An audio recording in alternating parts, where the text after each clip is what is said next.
Jó capítulo 21. Respondeu, porém, Jó dizendo: Ouvi atentamente as minhas razões, e isto vos sirva de consolação.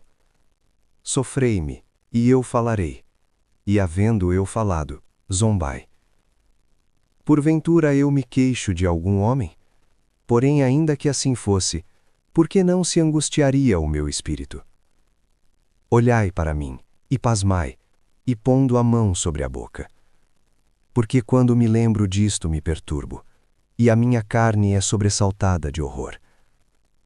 Por que razão vivem os ímpios, envelhecem e ainda se robustecem em poder? A sua descendência se estabelece com eles perante a sua face, e os seus renovos perante os seus olhos. As suas casas têm paz, sem temor, e a vara de Deus não está sobre eles. O seu touro gera e não falha, pare a sua vaca e não aborta. Fazem sair as suas crianças como a um rebanho, e seus filhos andam saltando. Levantam a voz ao som do tamboril e da harpa, e alegram-se ao som do órgão.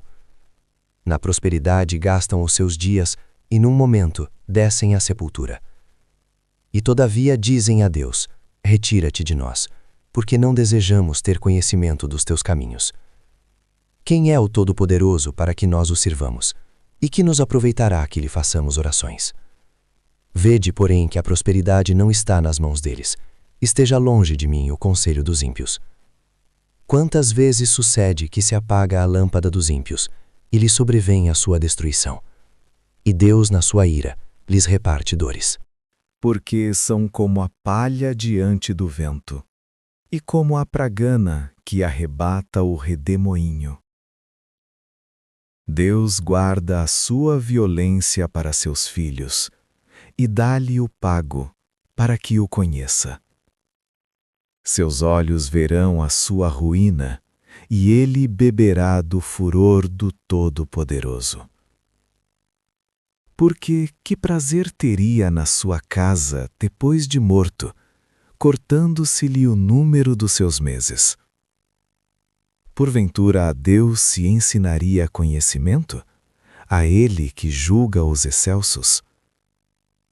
Um morre na força da sua plenitude, estando inteiramente sossegado e tranquilo. Com seus baldes cheios de leite, e a medula dos seus ossos umedecida. E outro, ao contrário, morre na amargura do seu coração, não havendo provado do bem. Juntamente jazem o pó, e os vermes os cobrem. Eis que conheço bem os vossos pensamentos, e os maus intentos com que injustamente me fazeis violência. Porque direis: onde está a casa do príncipe? E onde a tenda em que moravam os ímpios? Porventura não perguntastes aos que passam pelo caminho, e não conheceis os seus sinais? Que o mal é preservado para o dia da destruição, e arrebatado no dia do furor. Quem acusará diante dele o seu caminho? E quem lhe dará o pago do que faz? Finalmente é levado à sepultura, e vigiam-lhe o túmulo. Os torrões do vale lhe são doces, e o seguirão todos os homens, e adiante dele foram inumeráveis. Como, pois, me consolais com vaidade? Pois nas vossas respostas ainda resta a transgressão. Diziam a Deus: retira-te de nós. E que foi que o Todo-Poderoso nos fez? Contudo, ele encheu de bens as suas casas, mas o conselho dos ímpios esteja longe de mim. Os justos o veem e se alegram, e o inocente escarnece deles. Porquanto o nosso adversário não foi destruído, mas o fogo consumiu o que restou deles.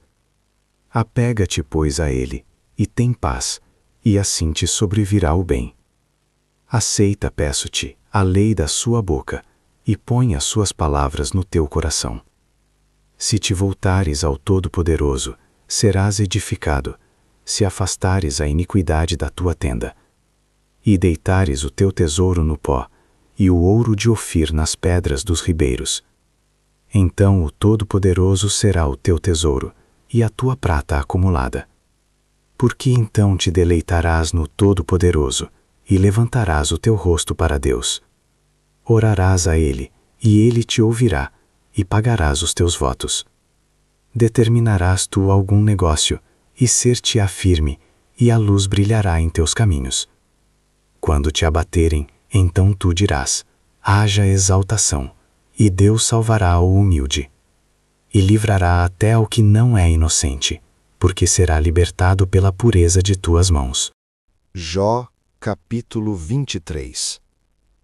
Respondeu, porém, Jó, dizendo: ainda hoje a minha queixa está em amargura, a minha mão pesa sobre meu gemido. Ah, se eu soubesse onde o poderia achar, então me chegaria ao seu tribunal. Exporia ante ele a minha causa, e a minha boca encheria de argumentos. Saberia as palavras com que ele me responderia, e entenderia o que me dissesse. Porventura, segundo a grandeza de seu poder, contenderia comigo? Não, ele antes me atenderia.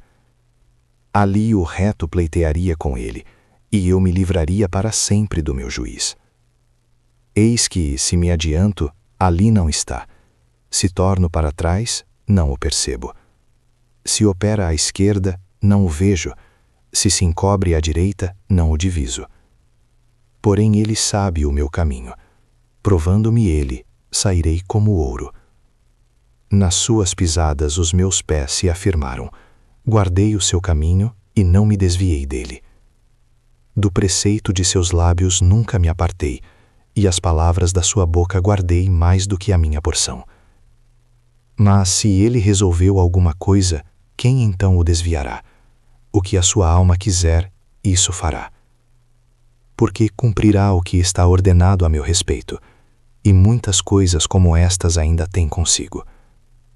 Por isso me perturbo perante ele, e quando isto considero, temo-me dele. Porque Deus macerou o meu coração, e o Todo-Poderoso me perturbou. Porquanto não fui desarraigado por causa das trevas, e nem encobriu o meu rosto com a escuridão. Jó, capítulo 24. Visto que do Todo-Poderoso não se encobriram os tempos, por que os que o conhecem não veem os seus dias? Até os limites removem, roubam os rebanhos e os apacentam. Do órfão levam o jumento, tomam em penhor o boi da viúva. Desviam do caminho os necessitados, e os pobres da terra juntos se escondem. Eis que, como jumentos monteses no deserto, saem à sua obra, madrugando para a presa. A campina dá mantimento a eles e aos seus filhos. No campo cegam o seu pasto, e vindimam a vinha do ímpio. Ao nu fazem passar a noite sem roupa, não tendo ele coberta contra o frio. Pelas chuvas das montanhas são molhados, e não tendo refúgio, abraçam-se com as rochas. A órfãozinho arrancam dos peitos, e tomam o penhor do pobre. Fazem com que os nus vão sem roupa, e aos famintos tiram as espigas. Dentro das suas paredes espremem o azeite, pisam os lagares, e ainda têm sede. Desde as cidades gemem os homens, e a alma dos feridos exclama, e contudo Deus lhe o não imputa como loucura. Eles estão entre os que se opõem à luz, não conhecem os seus caminhos e não permanecem nas suas veredas. De madrugada se levanta o homicida, mata o pobre e necessitado, e de noite é como o ladrão. Assim como o olho do adúltero aguarda o crepúsculo, dizendo, não me verá olho nenhum, e oculta o rosto. Nas trevas minam as casas, que de dia se marcaram, não conhecem a luz. Porque amanhã para todos eles é como sombra de morte, pois, sendo conhecidos, sentem os pavores da sombra da morte. É ligeiro sobre a superfície das águas, maldita é a sua parte sobre a terra. não volta pelo caminho das vinhas. A secura e o calor desfazem as águas da neve. Assim desfará a sepultura aos que pecaram. A madre se esquecerá dele, os vermes o comerão gostosamente. Nunca mais haverá lembrança dele, e a iniquidade se quebrará como uma árvore. Aflige a estéril que não dá à luz, e a viúva não faz bem. Até aos poderosos arrasta com a sua força. Se ele se levanta, não há vida segura. Se Deus lhes dá descanso, estribam-se nisso. Seus olhos, porém, estão nos caminhos deles. Por um pouco se exaltam, e logo desaparecem. São abatidos, encerrados como todos os demais, e cortados como as cabeças das espigas. Se agora não é assim, quem me desmentirá e desfará as minhas razões?